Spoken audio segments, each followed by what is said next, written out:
Thanks everyone for being here. Just a quick note about the recordings. You can find them on my school platform, which is the Heart Self Way community. It's free. And you just need to press, once you click the link, you just need to press like invite me and I'll make you a member of the community. And then when you're in the community, that's where you can talk to each other, you can chat.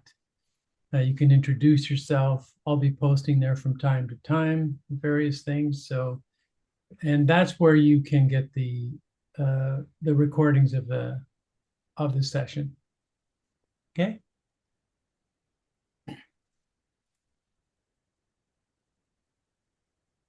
So I wanted to talk a bit about forgiveness here. And it's a bit controversial because my take may be a bit different than those of us in the psychological, spiritual consciousness communities are accustomed to. I spent, almost 30 years in the church, and so I took a kind of Christian view of forgiveness, which was, that when Jesus was asked, "Do you forgive?" At least according to this story, "Do you forgive as many as 7 times?" And he said 70 times 70. And so, like the to be a good Christian, forgiveness was unconditional. Um, and I kind of took that line, I think, but when I started doing my own deep work, I began to look at that a little more closely. And I can't claim to understand the totality of where the Christian tradition is coming from.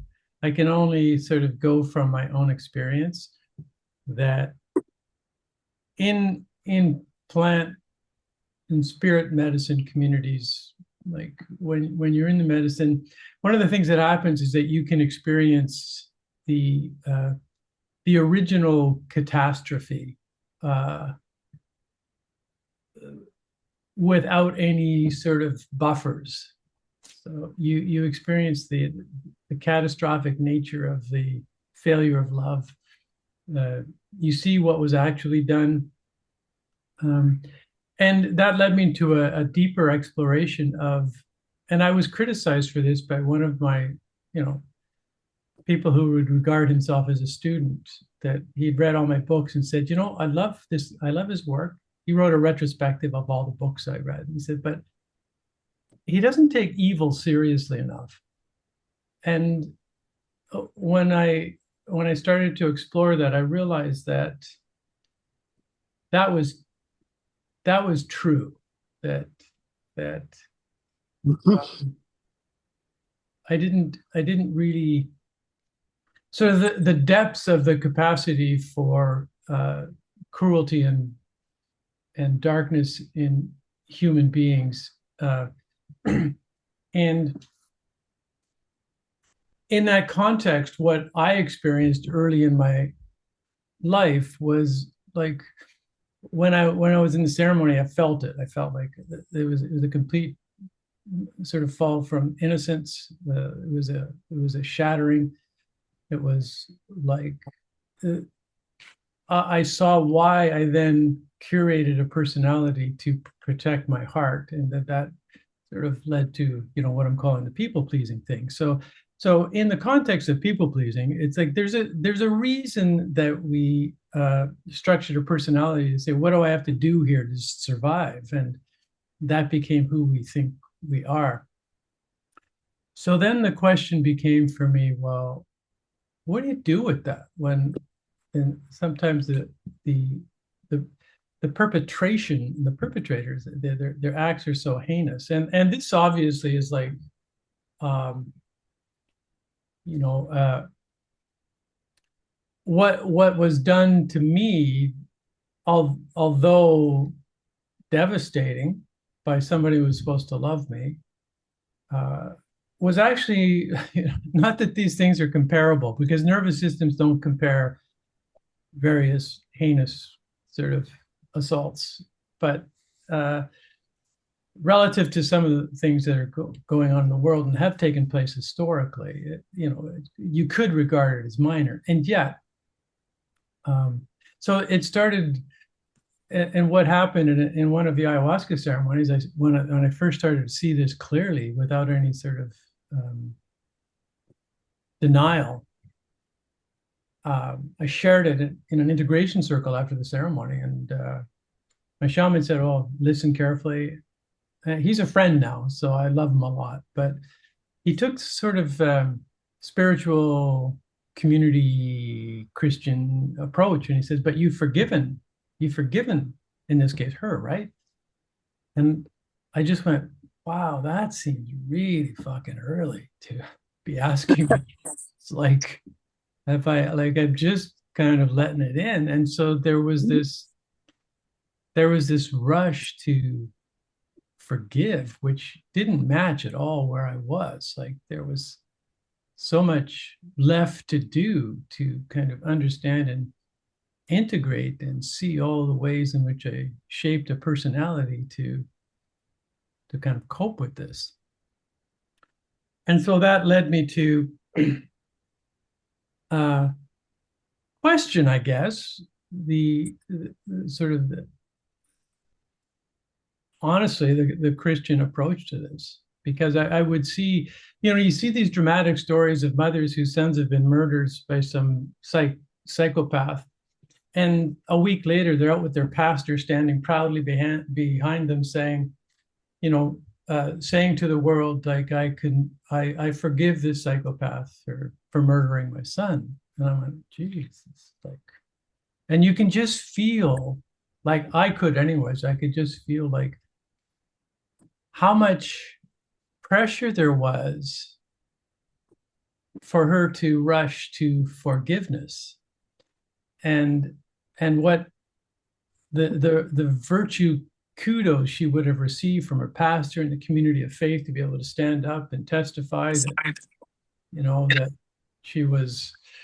she had forgiven, and this was a sign of the grace of God. And like I felt for her, because I felt like, or for these people, and I don't know their inner experience, so maybe what they're doing is authentic, and I can't. But I began to say, well, what might have happened if the pastor instead said, "Listen, don't. You got a lot to work through. You need a lot of support. You need to feel this all the way through, and then see where you're at." Because I guess to cut to the chase here, my own experience with my own catastrophic past is that I was surprised by the presence of grace. Like at some point after I'd done all this and I grieved and I realized that I'd been sad for a lifetime because of this, and poured out like buckets of tears and wailing, and it was real messy. Then at some point, like I discovered that there was a space in me for reconciliation. Let's just call it. It came to me. It wasn't forced. It was a kind of natural process. So, my first takeaway was that, maybe there's a difference between, and even this spaciousness inside of me, I would not call forgiveness. I would call it like being surprised by like a kind of experience of grace. I'd call it letting go. Because for me, here's what I think. I think that forgiveness happens between two people, a perpetrator and a victim. And the conditions necessary for genuine forgiveness are that the perpetrator recognizes what he or she has done, uh, and and is asking for forgiveness, and having conveyed sufficiently to the victim. And there are genuine victims, and then there's, victimhood as a state of being, a psychological state of being, which we can look at another time. But has conveyed to the victim that they understand the nature of the crimes, that so that the victim needs to understand, yeah, you get me. In other words, it's kind of they've made a victim impact statement. They've listened to the victim impact, for one thing, and then they themselves convey sufficiently to the victim uh, that they understand what it is. And then they display sufficient remorse that is persuasive to the victim. In other words, there's not bullshit. It's like, okay, like they get it. Where possible, I would say another condition is that the perpetrator desires to make amends and does make amends uh, to the victim in some fashion. And then finally, there's a promise that he or she will never do this again to anybody. And then I would say that the victim is free to choose not to be in relationship with that person, or to be in relationship, but the choice is theirs. And the victim is also free to hear all that, to go all through all that and say, yeah, fine, but I don't forgive you.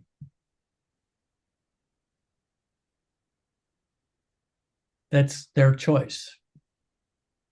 Now, the challenge that spiritual communities make to what I've just said is that, well, if you hold on to it, you'll get sick, you'll get cancer, you'll hold onto the anger, and it's not going to be good for you, and you won't be free. After all, this is about your freedom, not them. And I've heard it all, and in some ways it makes sense.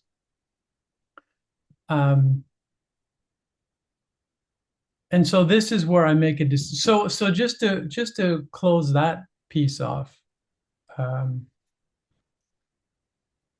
for genuine forgiveness, in my way of thinking now, what I've come to, happens between two people. There's no such thing as unilateral forgiveness,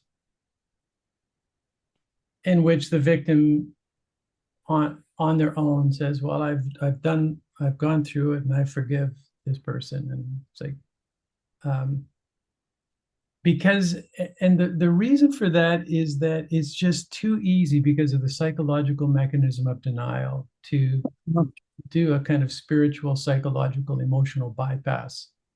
Because to actually do what needs to be done to get to that place of discovering that there's a space inside of you, there's some spaciousness to having grieved, having seen it clearly, having and knowing how it's impacted you, then being ready to move on with your life, which is the freedom that we're seeking. So now somebody could say, well, look at the Gospels, like Jesus, look what he's crucified, for God's sake. It's the most brutal form of execution. It's unjust, it's unfair. And he says, Father, forgive them, for they know not what they're doing. And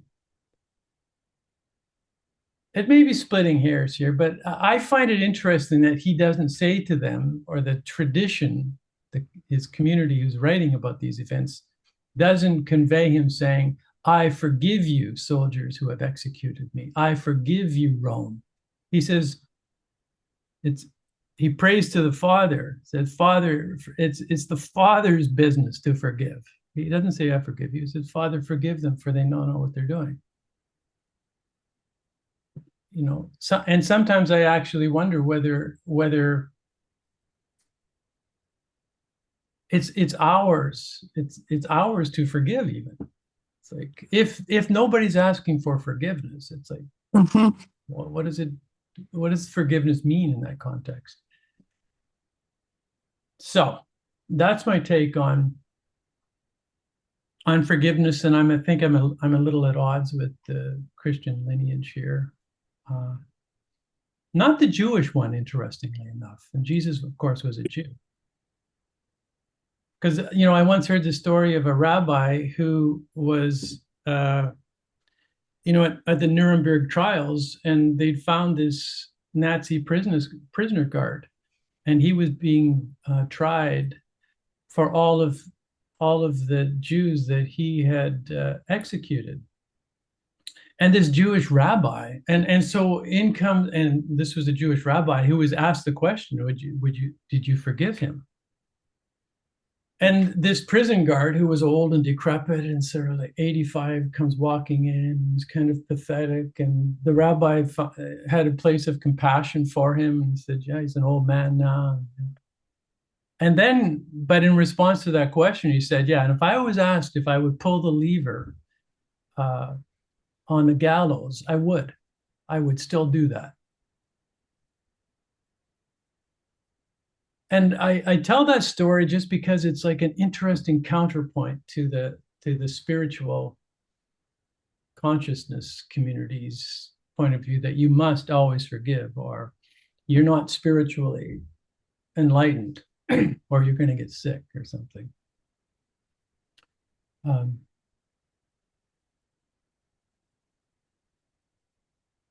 all that said, I do think that for one's own health and well-being, and to ensure that we're not just reenacting our past traumas in the present, it is critical that we let go.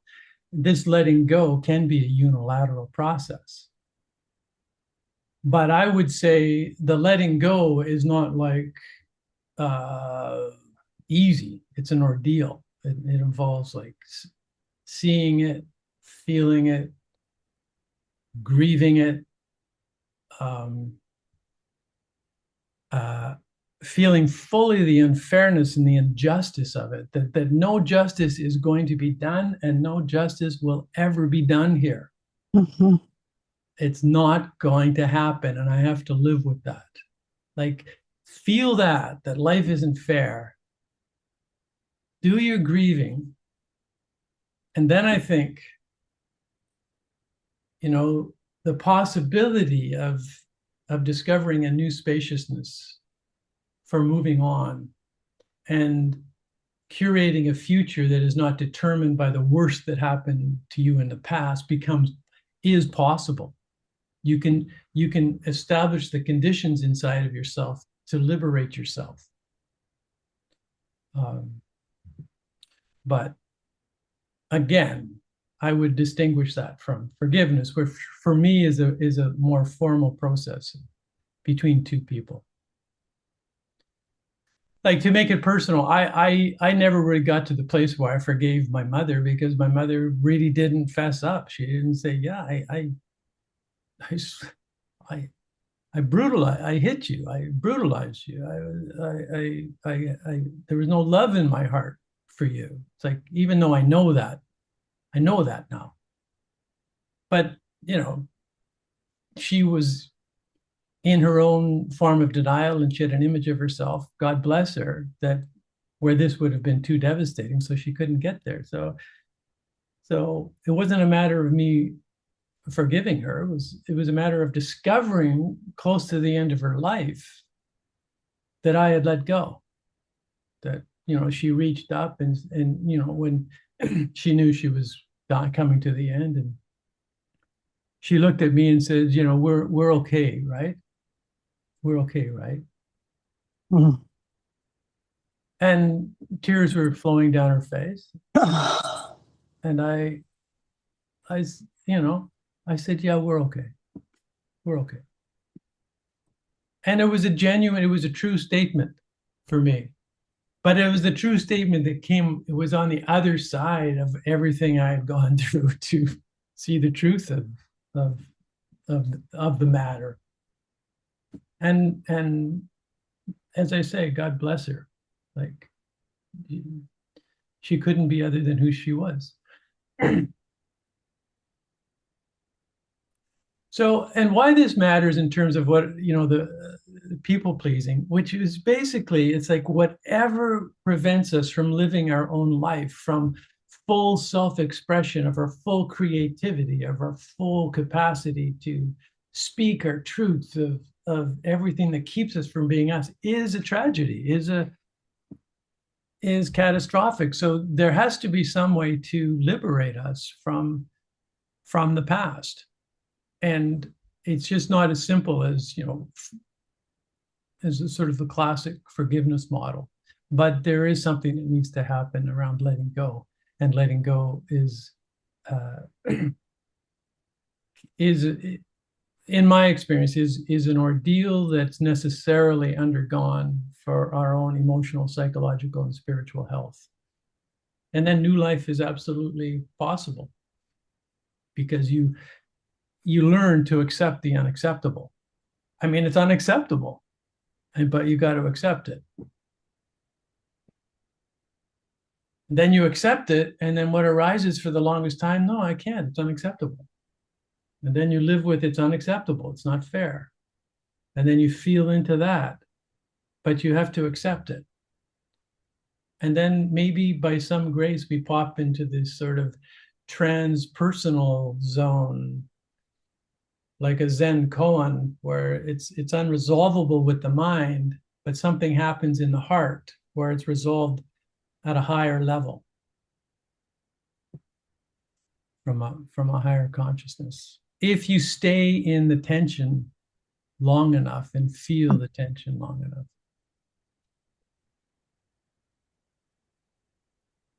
Okay, I'd love to hear from you. What comes up for you? What's your experience? What are your questions? It's important for me to say I don't have the final word on this, but I'm just sharing from my own experience. I don't know if it's right. It's just what for me holds up to my own experience. The two things that came up to me right away was the need for an apology to be prompt. Like, especially if something egregious has been done and somebody's really suffering or reeling or whatever, and to let that be extended way out. And then suddenly, due to maybe image management or something, they come up with an apology, but it's way after. So that's one thing that really, so need to be prompt. And then this need for self-forgiveness. That to me is where it was, I got rushed to forgive the other person, but I'm like, I have to forgive myself because that the realizations were like, I'm the one who accepted all this really disrespect, bad behavior. So I've had to forgive myself. That's when it suddenly started to move. But whenever I was thinking or getting pushed to forgive the other person, it's sideways. Yeah. Thanks, Joe. The thing is, the really heinous crimes, the deep things that need forgiveness are rarely, it's never prompt in my experience because nobody actually wants to take in that they're capable of that, of hurting another person that much. So it's always, if it ever comes, and it rarely does, but from a perpetrator, it happens, but it's rare in my experience. So you're likely not going to get the prompt response from a perpetrator, sadly, but it's true. And I agree with you about self-forgiveness. Like at some point, like I would talk about it as you kind of there's a nut of self-loathing at the core of our being, because in response to the mistreatment that we were on the receiving end, we internalize that it's our fault, and then we hold on to that unconsciously. But the moment we can shift from self-loathing to self-compassion, then then we can give ourselves what we didn't get in the beginning. So I agree that that's what I would call self-forgiveness, the way I understand that.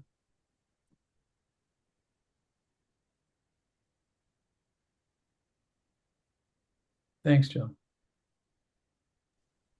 And self-forgiveness, I think that little nut happens when we are so tiny. We don't know